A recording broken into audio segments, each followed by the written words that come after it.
বৃষ্টি হচ্ছে, বৃষ্টি বিকেলবেলা। আকাশটা দেখেন বৃষ্টিতে ভরা, মেঘ, প্রচুর মেঘ। দেখছেন? মেঘ দেখছেন? প্রচুর মেঘ।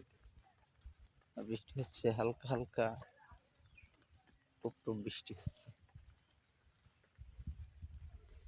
দেখুন ওই গ্রামের রাস্তা, এই যে কত সুন্দর রাস্তা। গ্রাম অঞ্চলেও ভালো ভালো রাস্তা, এলাকা শহরের মতো প্রায় হয়ে গেছিল।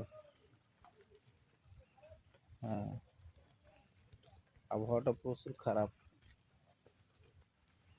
আমাদের অঞ্চলে বটবনি এলাকা তো রাস্তা ভেঙে পানিতে ভরপুর। এখন বৃষ্টি হচ্ছে, এদিকের আবহাওয়া তেমন বেশি ভালো না। সবাই দোয়া করবেন মানুষের ফসল মাঠে আল্লাহ যেন হেফাজত করে। আর একটা কথা, আপনারা আমার পাশে থাকবেন, আমার ভিডিও দেখবেন। আমি আপনাদের আমন্ত্রণ জানাবো, আপনারা আমার ভিডিও দেখবেন, আমি আপনাদের ভিডিও দেখব। এভাবেই ফেসবুকে এগিয়ে চলতে হবে। সবাই সবাইকে ফলো দিব, ওয়াচ দিব, লাইক কমেন্টস করব, ইন্টারাকশন বাড়াবো। এভাবেই চলতে থাকতে হবে। শুভকামনা, সবাই ভালো থাকেন। আল্লাহ হাফিজ।